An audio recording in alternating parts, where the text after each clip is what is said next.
I mourn a fair bit for the buildings of Baldur's Gate 3 that we never get to see in all of their glory. Tav only sees them when they're beaten down and ruined. Wraithwind Town, Moonrise Towers, Rosimond Monastery, Moonhaven, but the one I yearn for the deepest is Selûne's Grand Temple. No mincing words here. Calling the temple a shadow of its former self implies that there's enough of its original light left to cast a shadow. Here, there is not. It has been gutted by Ketheric Thorm's Dark Justiciars and then used as a goblin camp and cultist stronghold. With each successive wave of dwellers, the temple loses more bricks, tiles get cracked, statues defaced, columns destroyed, chipping away until it will eventually be completely divorced from the moonlit holiness it was once infused with. I'm going to take you back in time to see how a bastion of Selûne faith became loo roll that goblins wipe their arse with. There has always been Sharon worship around this part of the Risen Road. Even centuries ago, Lathandarians fought Sharons for possession of the Holy Blood,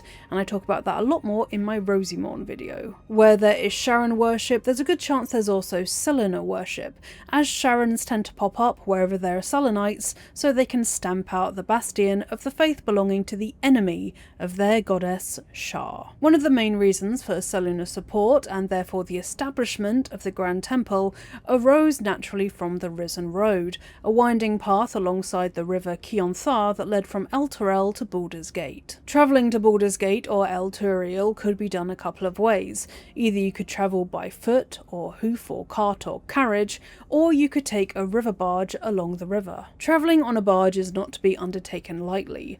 As well as restricting the amount of goods or luggage you can bring with you unless you own your own barge, travelling on them incurs a significant expense. And so, if you're an ordinary citizen of Faerûn with a horse or carriage, or a merchant with goods to transport, you'll probably take the Risen Road and sacrifice comfort and speed for thrift. Notice that the Risen Road, when Tav takes it, doesn't have any gilded, fancy, or even comfortable carriages. Indication that higher status travellers are taking barges on the river so they don't have to suffer the indignity of a long journey. Of course, the Risen Road is also under siege by cultists in 1492, so wealthy patrons are also avoiding it for that reason. The Risen Road has as many tributaries as the river Kionthar. Navigating it well is of importance, lest you get lost. One might call upon someone who's travelled to Baldur's Gate before, or turn to the stars and invoke Selûne for guidance. Selûne is well known as Goddess of the Moon, yet cast your net wider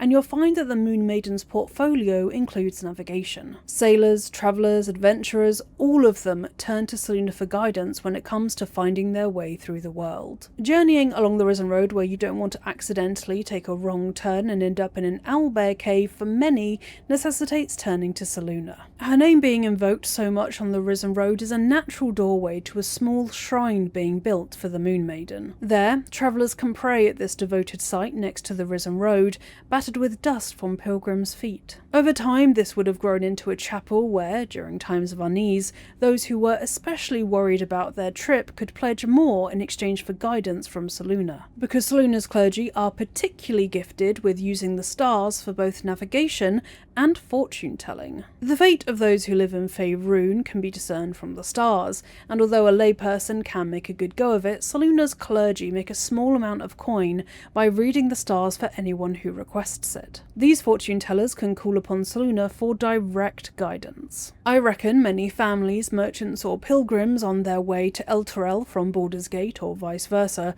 would want some kind of security about their future, as such a journey is rarely one undertaken on whim alone. There's often some kind of stake in a successful trip of that length. And so, the chapel grows to accommodate fortune-telling and navigational blessings. Clerics of Selûne are commanded by their goddess to be generous with their healing, so out in the wild they rarely ask for more than a meal or a bed to sleep in exchange for their services. If their bed is already provided by a chapel, they probably don't charge anything, if at all, to travellers who seek to be healed of a sprained ankle or broken limb, courtesy of their trip. Over time, more people hear of the Chapel of Selûne welcoming donations, a chapel that tends to anyone on the Risen Road. Soon, this chapel brings in enough coin to warrant attention from Selûne's wider organised clergy from the House of the Moon in Waterdeep. Plans for a grand temple are drawn up, one that can cater to anyone travelling the Risen Road. Construction begins of what would eventually become known in the Traveller's Guide to the Sword Coast Volume 4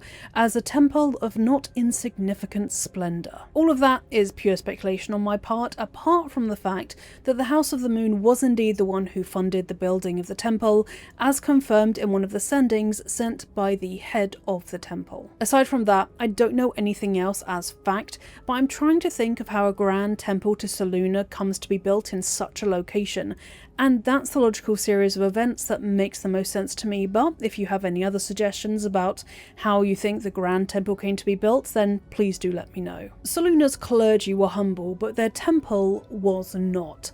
This thing was huge. The House of the Moon sent building supplies, builders, masons and worshippers galore to make sure that the temple could stand alongside Waterdeep's spectacular House of the Moon. For starters, there's a large gated wall before you even enter the temple proper. Passing by this wall, the stretch of land in between before you get to the temple doesn't look to have been built upon and then destroyed or uprooted by time. To me, it very much looks like it was always this kind of stretch of natural land, but why would you keep it that way and not just build the temple there? I wager this area was either used for growing crops to sustain those serving in the temple, or a camping ground for travellers to stop by at on their journey. Having a free camping ground run by a temple might sound a bit too generous, but that's not the case for Selenites. Selûne commands her faithful to treat other worshippers as dear friends who were to be aided freely, so setting aside a plot of land for overnight stays for travellers is a small favour to ask of such a huge temple. The wall itself was also strategic. It meant that it could be barred if there was an attack, and it was useful in setting apart a part of the land that belonged to the temple itself for really exciting things like land boundary laws and stuff like that. It also drew a firm line on where the worshippers at the temple and the clergy itself were meant to keep an eye on, otherwise you could just argue that they should be catering to the entirety of the nearby woods, when really that's not the case.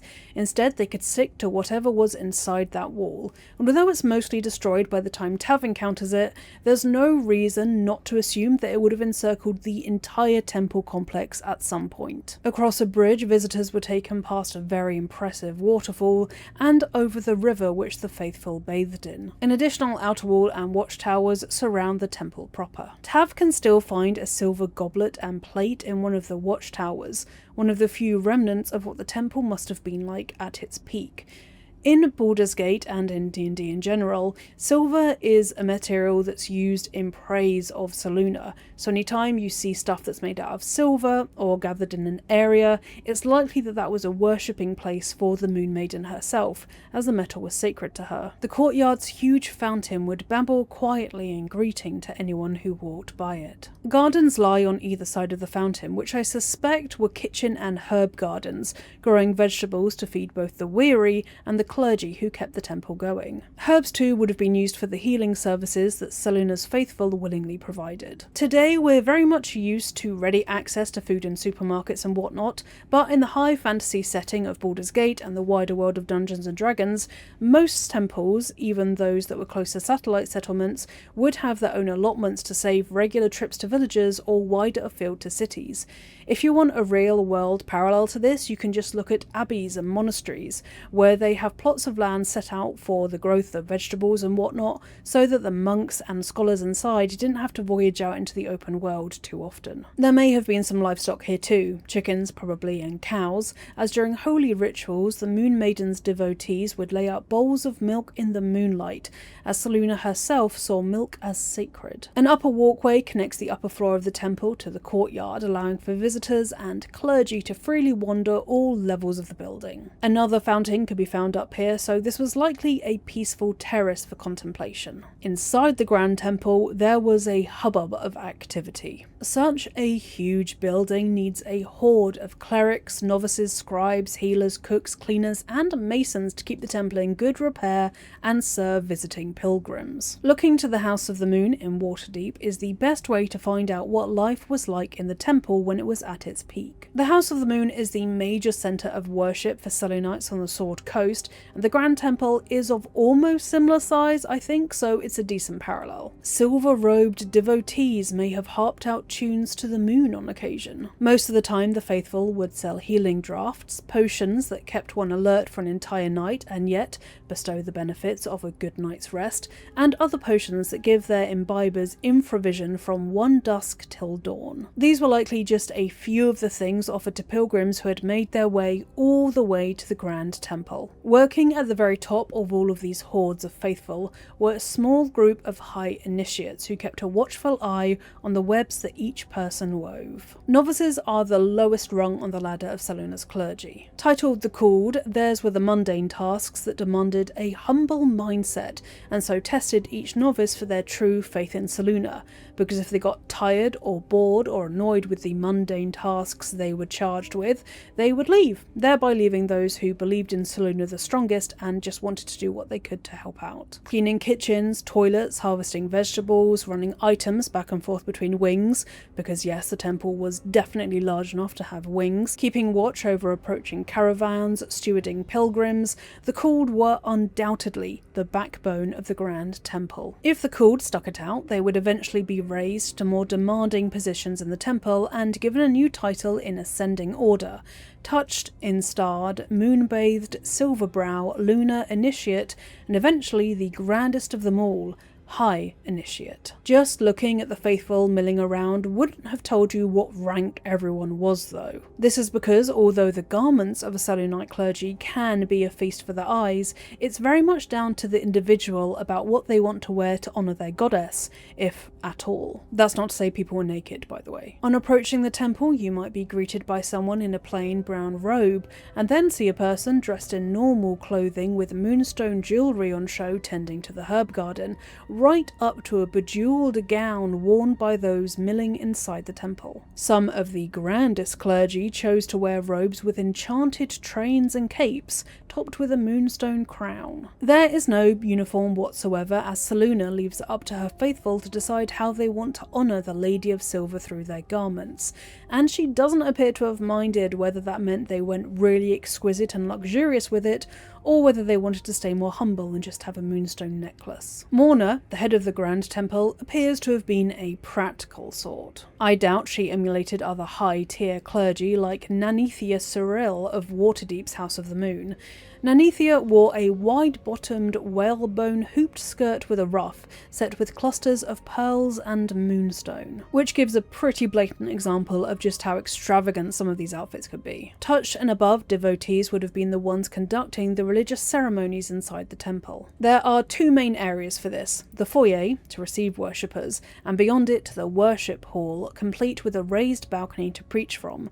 Again, these aren't the formal names of these parts of the temple in Baldur's Gate 3, they're just the names that I've come up with to denote their purpose, and again the ones that make the most sense to me, as someone who loves walking through churches and cathedrals. Just look at the architecture. To the left of the foyer are temple kitchens, and beside that a storeroom. By the time Tav arrives, the storeroom is being used by the Zhentarim to store smoke powder barrels. Considering its position, I assume the foyer and the landings above it also doubled as a dining hall on occasion, because otherwise you'd have to run the food from the kitchen a really long distance, and it just makes more sense to have dining benches and tables right outside of the kitchen for ease of pretty much everyone, to be honest. Beside the kitchen was the route to the High Initiate Priestess's office and living quarters, and through there the hidden route to the Underdark. The gated area in the Priestess's headquarters I will get onto in a later bit of the video, because that bears quite a bit of explaining. Some of those who remained faithful and served Selûne with all their heart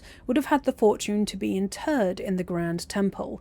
Next to the archives, where the temple's records are kept, a mausoleum was built.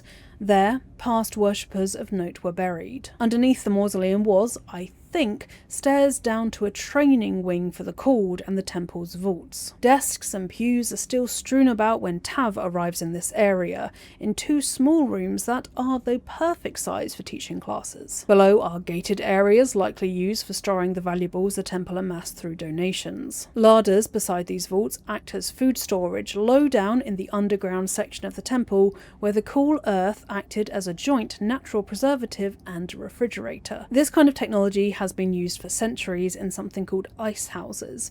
These were structures built over large, deep holes that were manually dug and then surrounded with stone, which would keep ice in its ice form during the hot summer months, as the cool earth acts as a natural way to make sure the ice doesn't melt. There are a fair few National Trust properties that still have ice houses that you can go and look at, so if you're interested in this very particular bit of ancient history, I would recommend checking them out. Finally, below the foyer was a gated area. The portcullis is dropped when Tav arrives and has remained that way since the building of the temple. This was the ill-fated route that initiate Jairus had taken to create a Selûnite outpost in the Underdark. The tunnel Jairus had used intentionally collapsed and the surrounding area forever sealed off. It remained in sight for anyone coming into the temple, a potent reminder for those not to mistake their own ego for devotion to the Lady of Silver. At the very head of the Grand Temple was High Initiate Mour. She would guide it through the decades to become an unwavering devotion in both brick and faith to the Moon Maiden. A deadly event at the nascence of the temple's existence would haunt her throughout all of these years. Mour's responsibilities were many, chief among them to guide the settlers of Moonhaven. One of the chief responsibilities of the Grand Temple was to guide these settlers who were in the process of building the small Selûnite village nearby. I have a video all about Moonhaven's descent into becoming the Blighted Village, and I urge you to watch it if you want to know why Moonhaven is the Village of Secrets. Moonhaven and the temple were both in their infancy during Mour's tenure, and the pressure on her was immense. To recruit faithful to run the temple, establish it as a beacon of worship, and ensure that the nearby villagers and druids saw them as neighbours, probably facilitated by outreach events run by Mour. Despite the masses of work to be done on the surface, one initiate took it upon himself to explore the Underdark. Below Selûne's temple, the caverns of mushrooms and stalactites stretched onwards. Jairus was an arrogant and overconfident initiate of Selûne, and the Underdark was a powerful lure for his ego. He had somehow uncovered a tunnel in the bowels of the temple that led directly to the Underdark. It was his aim to establish a Selûnite outpost in the Underdark where his goddess's moonlight didn't reach, becoming famous in the process. Mour issued sendings to Jairus below as he explored the Underdark, furious that he was choosing to ignore the pressing priorities of the Grand Temple to pursue his pet project. She calls his actions scrabbling in the dark, which to me indicates that she was being kept in the dark about what he was up to, as she couldn't name his exact purpose of being in the Underdark. The Grand Temple had literally just been finished. Instead of focusing on making that a success before starting a new, demanding and dangerous architectural project, Jairus had taken it upon himself to direct building materials meant for the finishing of the temple into the Underdark. New worshippers were turning up to see the temple, pilgrims were stopping by on the Risen Road, everything needed to be got up and running, and a village nearby was in need of guidance that would determine the fate of generations to come. So honestly, I'm not surprised at Mour's fury at Jairus. Honestly, I would feel the same. Selûne's clergy were supposed to practice humility and self-reliance, as they often trod the roads of Faerûn as a wandering priest. Indeed, this was intended to keep Selûne's clergy in touch with the natural world in a practical manner, according to the Forgotten Realms campaign setting. In theory, travelling widely and helping anyone they encountered kept them grounded. Not in Jairus' case, it would emerge. Jairus' ambition, though, is tacitly endorsed by the Moon Maiden. In Faiths and Avatars, it's explained that her faithful are encouraged to make as much of a success in the world as they can, and are encouraged to follow the following words of their goddess. "Let all on whom my light falls be welcome if they desire to be so.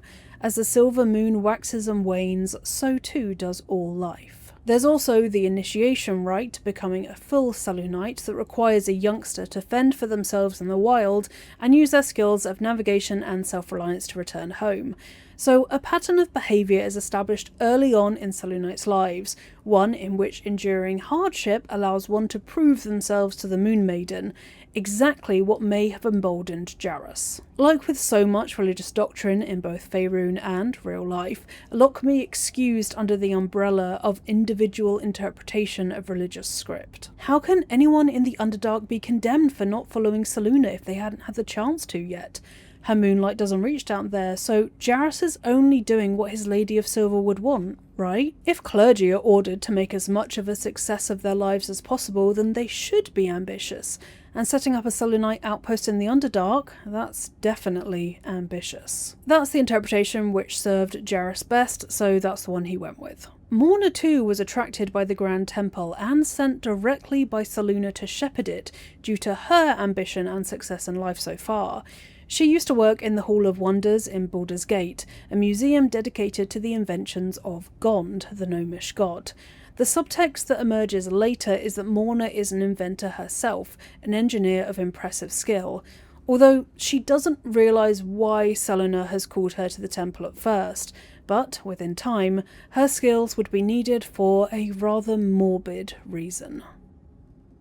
I'm halfway through telling you all about Selûne's temple, so if you're enjoying the video so far or have found out something you didn't know, please do like it and subscribe to my little lore channel. It is slowly and surely growing, and I appreciate every last one of you who is joining me on this Risen Road-esque endeavour. I also have a Patreon which you can subscribe to. For £5 a month you get early ad-free access to my videos, and at higher tiers you get one exclusive monthly lore video that is quite a bit longer than my usual fare and is a bit more chill. If you want to support me for free, you can share this video with friends of yours who are also obsessed with Baldur's Gate 3. I make a pledge not to use any AI in life in general, but especially on this channel, as I loathe it. I was made redundant earlier this year, so that's why I'm able to devote so much time to trying to make this channel a success, so I invite you to come along with me on this journey. The Underdark outpost was well-intentioned and ill-fated. The logbook of sendings between Mour and Jarrus grew increasingly fraught as Jarrus refused to return to the surface. With him he brought a novice who wielded the staff of the Moon Maiden, a quarterstaff inlaid with black gems and moon-shaped ornamentation. Long after this novice had fallen, the staff of the Moon Maiden would shine away quietly in the dark. When Mour tried to get Jarrus to come back up to the surface, Jarrus argued that the Underdark was a path that Selûne's light hadn't touched yet. He was flippant and jovial, inviting Mour to come and debate theology with him in the new underground chapel. Mour was astonished and outraged that the materials she had intended to be used for the main temple had been used to build an entire chapel underground. She did not relish the fact that she would have to report how the supplies were used to the House of the Moon in Waterdeep. In her eyes, these supplies had been essentially wasted in creating the outpost and its poor attempt to shine through the Underdark's gloom. Each wall is marked by torches, braziers are in the middle of the rooms, candelabras are dotted throughout.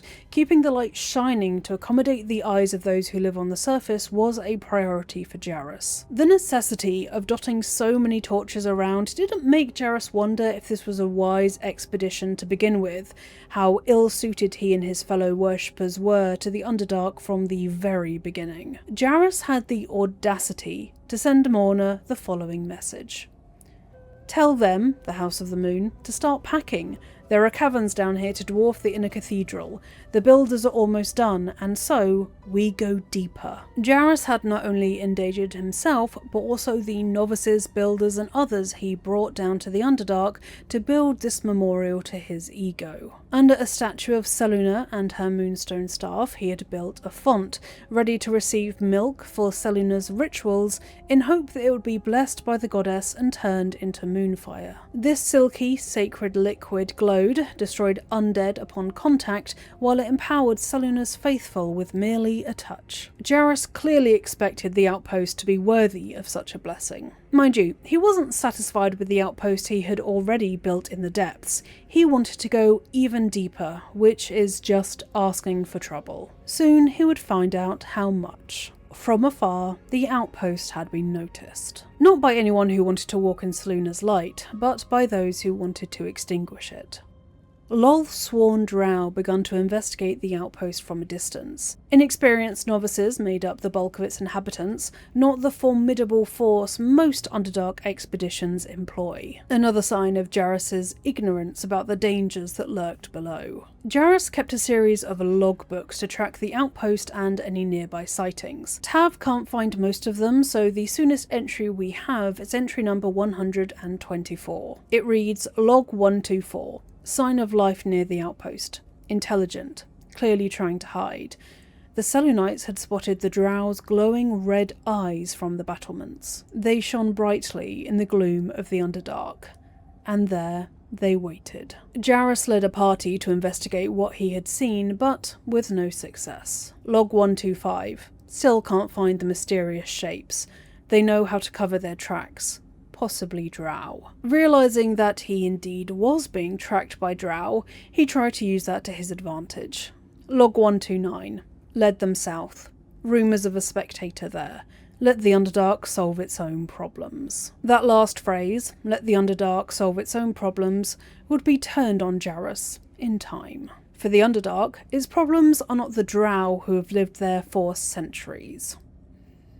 Its problem isn't its lack of Selûne or influence from the upper world. Its problem is Jarrus and the ignorance about the danger he was about to face. That problem would solve itself in time, using the denizens of the Underdark. For 2 more days he saw no more sign of drow. On the 3rd, his novice, Mintha, saw statues down south shaped like drow. Even though Jarrus knew a spectator shouldn't be able to petrify, more on that later, he shrugged it off, writing, "Either way, that's one less problem to worry about." An aside here, I don't know how those drow, Dawn, the Mage's bodyguards, the remnants of the expedition to find the Grimforge, were petrified. Spectators cannot petrify. Beholders can. Spectators can paralyse, but they can't cast flesh to stone. So how were Dawn and his bodyguards petrified? Maybe Zargrim, another part of the Grimforge expedition, cast flesh to stone once the other drow were paralysed by the spectator he summoned. However, this must have been the legacy version of the spell before 5th edition, where the petrification effect lasts beyond 1 minute. In 5th ed, the petrification lasts 1 minute or for the duration of the caster's concentration. But that's me getting into the weeds. Anyway, by log 182 the outpost was under siege and Jarrus couldn't keep the logs anymore, as he was trying to fight back against the swarm of drow amassing at the gates. His last entry reads, Log 182. I was wrong. Should have paid more attention to the drow sightings. Should have known they were only a prelude. Stupid to think we had outsmarted them. This will be my last entry. Minth will keep the records from now on. Minth is the one who saw the shining red eyes from the battlements. She worried about having committed blasphemy at a young age. Sleep deprived, she wrote. I can't sleep without the moon and stars. As a child I prayed to them before I ever knew Selûne's name. Is that blasphemy? Fretting that all of this was a punishment for her perceived blasphemy as a child is tragic. Minth maintained faith in Jarrus, who to the novices had styled himself a high initiate. Not initiate as Mour had addressed him. Minth wrote, I know the High Initiate is making a plan. He'll get us out of this. Up in the temple, Mour was growing worried. She wrote, Enough, Initiate. The Underdark is no place for games. Those are novices with you, not Silver Stars. Return. Immediately. Silver Stars are the most prestigious of Selûne's clergy, experienced in battle and invoking Selûne. Perfect accompaniments for voyaging into the Underdark. Jarrus didn't reply. Mour wrote, Initiate, don't ignore me. I know you took ample components for ascending. Respond. Still no reply. Mour grew furious. Her next sending was to the point. Jarrus, respond. Jairus had started a journal, even though he used to think of journals as vainglorious. He wrote about what happened as Mourner worried above. As I watched the drow mass outside our gate, I realised my arrogance is already of a far costlier sort. I see no harm in tipping the scales a little further. Lolth's sworn drow had come forth from the Underdark to raid the Selûne temple. Jairus didn't have enough resources to defend it, but, credit to him, he wasn't going to give it up without a fight. He fortified the outpost with wards and ordered Mourner to seal the tunnel above. Although Mourner did try to send reinforcements to save those trapped below, Jairus didn't want to see any more death. He ordered the novices to collapse the tunnel, which they did, and finally asked for forgiveness. He signed off Jairus, High Initiate in the Lady's Light. His final act of sacrifice justified his use of the High Initiate title at last. Jairus kept the details of the initiates, no longer novices, who fought against their drow, wanting their names to be remembered. Norn Remes was lost in the deep tunnels as they fell back from the drow. Thulk of the Northern Wastes was grazed by an arrow and succumbed to poison. Bree Brecca stood against a Dryder with only her mason's hammer. After collapsing the tunnel, Jairus planned to open the gate to the outpost and fight through the drow to winnow their numbers. A foolish task, as more drow would come from the Underdark to fill gaps in the sieging force, but with the tunnel collapsed, Jairus had few options. His final entry in his journal read, I enclose a list of names. Let the annals show that whatever their end, the cause was the same. One High Initiate Jairus wished to stamp his name in the history of his church.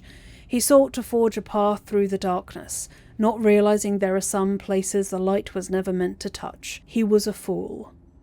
From the battlements Minth watched, she wrote of Jairus's final stand. This place is dark, but the Lady's Light shines yet.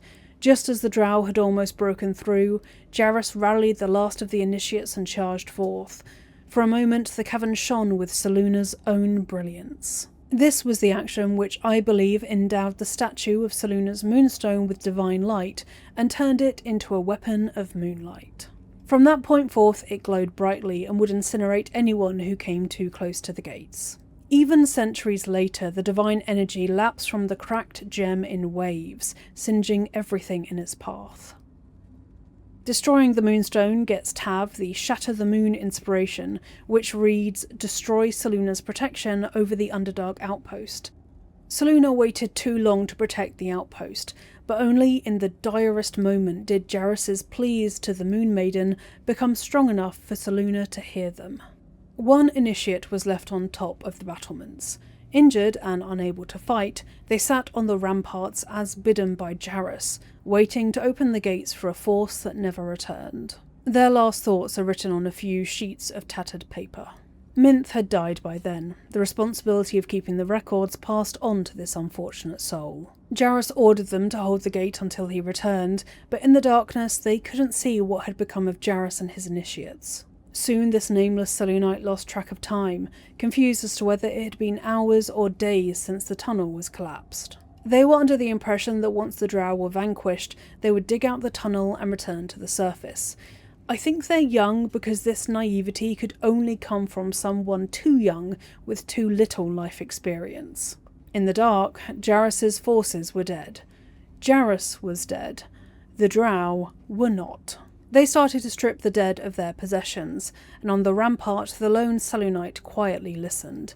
They didn't know the death rites they should be reciting for their fallen faithful, but they promised to keep the gate. Soon after, their strength sapped from them completely, and they left one final word in goodbye. Sorry. Mourner was left on the surface to make sure no one repeated Jairus's mistake. Replicas of the sendings were carefully made and stored in the temple archives as reference material for cleric scholars. These would keep a record about why the temple didn't go into the Underdark, and their failed attempt at building an outpost there. Mourner sealed off the route that Jairus had used to access the Underdark by lowering a portcullis to the room housing the collapsed tunnel. This would become the spider pit that poor Smithin was shoved into. Another route to the tunnel was found in the priestess's quarters, and a slipshod floor was put in to cover the tunnel from sight, a gate put in to further block access to this floor.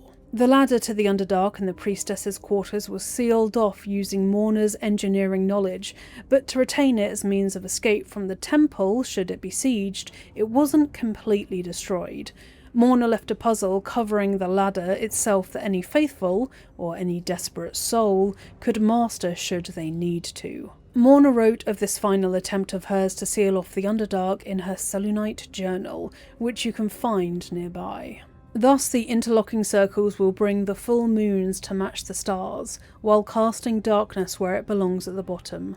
That chasm to the Underdark will stay sealed. I confess the design is not foolproof to outsiders, but I had to sacrifice complexity for material resilience. I've always wondered why Selûne took me from the Hall of Wonders to serve at this temple as a priestess. Perhaps this was the reason. The Hall of Wonders in Baldur's Gate displays holy relics belonging to the Church of Gond. As well as a holy site, it's a museum, its objects, gadgets and inventions studied by Mourner when she worked there. Little did she know how Selûne planned for her talents to be used. A Selûnite above ground wrote a brief eulogy for Jarrus, or one of the other men who fell in the Underdark. A son of Selûne fell here in the dark below, and we sealed his grave in her holy glow. May the full moon never touch the stars once more. May darkness never conquer the Moon Maiden's door. This is also a eulogy for my knowledge of the temple when it was in its full resplendent glory. At Ketheric's behest, the temple was raided by his dark justiciars from Wraithwin. The Temple of Selûne had a direct path to the Grimforge in the Underdark, so securing access to the place that Ketheric craved above all would prevent his enemies from gaining a foothold against him. At that point, Ketheric worshipped Shar, Selûne's mortal enemy and sister, so eradicating a bastion of her support would have pleased his goddess to no end. From Moonhaven, the necromancer Ilin Toth watched as black clouds bloomed in the air from the raid on the temple. The Dark Justiciars then moved on to Moonhaven, kidnapping and slaughtering its inhabitants, burning and destroying buildings. It became the Blighted Village, and I have a whole video describing what it was like before Ketheric came to visit. After the Selûnites were chased from the temple and it was brought to ruin, it was rarely frequented. The Shadow Curse laid waste to Wraithwin, destroying any remaining Selûnites hiding and hoping the horror would pass.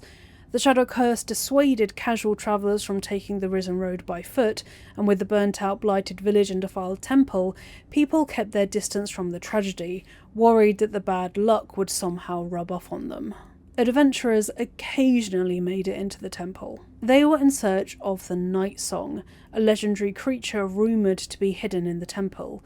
None were successful, either killed by wandering goblins or fallen victim to the same drow in the Underdark who destroyed the outpost. Eventually, the cult of the Absolute began to rise. Goblins were valuable to the cult because they were adaptable, fearless, and had wargs in their ranks who could be used as cavalry and also for mounted archers. In order for the cult to make quick ground progress in Trelta Crags, recruiting goblins was essential, and these goblins needed a place to live. Goblins may appear raucous to Tav, but beneath their penchant for alcohol and love of partying is a deep respect for their priests, who lead worship of their god, all-conquering Maglubayet. The Chosen Three invited head priests of the 7 goblin tribes to the Sword Coast in a grand council. Here they were plied with food and drink, dosed with the paralytic of course, just to be on the safe side, and were tadpoled. The priests would then lead the goblin masses to worship the Absolute and carry out the commands of the Chosen Three. One of these priests is Priestess Gut. She led her tribe to set up camp in the ruins of the Grand Temple. The temple must still have contained some semblance of its former self before the goblins destroyed it for good. On the garden balcony there are luxurious chairs, paintings and furniture thrown willy-nilly on the ground. These are in too good condition to have been enduring the elements for over 100 years, so I take from their condition that there were still remnants of the temple's former glory inside when the goblins arrived. Furniture, paintings, bed, tapestries were all still in place inside, having survived the Dark Justiciar raid. The goblins, to make space for their own decor and buildings, threw these outside to rot. Once they had built suitable structures for their smaller frames, Priestess Gut was able to take charge as the tribe's faith leader. Inside the temple, she branded those loyal to the Absolute and threw one hell of a party after a successful raid on Waukeen's Rest. Side note, I absolutely hate how goblins are portrayed in Baldur's Gate 3. They're consigned to the role of filthy, dumb, evil, violent brutes who just like to get drunk. In current D&D 5th edition, they're chaotic neutral and delight in recklessness and chaos, not necessarily evil chaos. I wish there were more morally neutral goblins in Baldur's Gate 3, as having a chaotic neutral goblin companion sounds like a hell of a lot of fun. Under the eyes of all of the statues of Selûne and Priestess Gut, the goblins partied and had fun. They captured and ate anyone who came too close, such as the dwarf who was trying to find the Night Song, and the carpenter Taglin who was travelling to Baldur's Gate. You can't argue with Priestess Gut's devotion, but the goblins were in need of a disciplined leader to direct their chaos. Minthara, after being tadpoled by Orin, was sent to bring something resembling order to the camp. She would clash with Dror Ragzlin, leader of the goblins. Ragzlin is listed in Baldur's Gate 3 code as the Goblin King, but he's not a goblin per se. He's a goblinoid, a hobgoblin. Hobgoblins serve Maglubiet like their smaller kin. However, Crusher, the goblin with the foul toe ring, resents Dror Ragzlin for being the leader of his goblin tribe. He believes that he should be the boss as he's the strongest goblin, but Ragzlin being a hobgoblin means he gets to be leader, as Crusher sees it. Ragzlin brought his pack of hobgoblin rangers to the Cult of the Absolute, although we don't see any of them in the temple, only bugbears, ogres and goblins. Ragzlin is the only hobgoblin. There's actually only 3 hobgoblins in the entirety of the game. They probably met a foul end at the gnolls that Ketheric sent them to convert. Legends of the Night Song would continue to bring adventurers into Priestess Gut, Dror Ragzlin and Minthara's Embrace. Back in Baldur's Gate, it was Lorroakan who funneled these adventurers to their deaths. He was appealing to these fighters to bring him the Night Song in exchange for a staggering reward, but like Jarrus, the only thing that these adventurers would find in the Grand Temple of Selûne was death. And that is the story of the Temple of Selûne in Baldur's Gate 3. I have Toto with me here as he's been an absolute pain recording the last bit of this video, so I am very sorry if you heard him meowing in the background. He is clearly annoyed that I'm spending more time paying attention to my computer than him, because clearly he gets absolutely no attention in my flat whatsoever. If you enjoyed this video, please do like and subscribe to my channel, and a reminder that you can also join my Patreon for £5 a month. Toto! For £5 a month you get early ad-free access to my videos, and at higher tiers you get exclusive videos on lore that are available only on Patreon, along with loads of other things. If you want to support the channel for free, you can share this with some of your friends who are just as obsessed with Baldur's Gate 3. And now I am going to go and pay attention to Toto, who is clearly incredibly neglected and has never had a day of attention paid to him in his entire life. So those of you who wanted to see my cats, you now have. I will see you folk next time.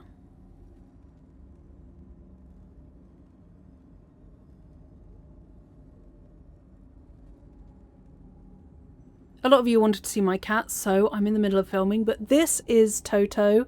Toto is a menace, and I love him so much, but if you see a cat tail during the video, likelihood is it's Toto because he loves to get in the way. And when I'm filming, he often just sits on my lap. He's doing a great job of looking like he doesn't actually want to be here, but he is super affectionate and loves being included in literally everything I do. This is Rosie. I'm recording this on my phone because she isn't really the kind of cat that you can just pick up. She is adorable, cute, perfect, never done anything wrong in her life. Sweet girl, and Toto is definitely not getting jealous that I'm talking about Rosie. But often when I'm filming, this is where she sits. Right here. Rosie?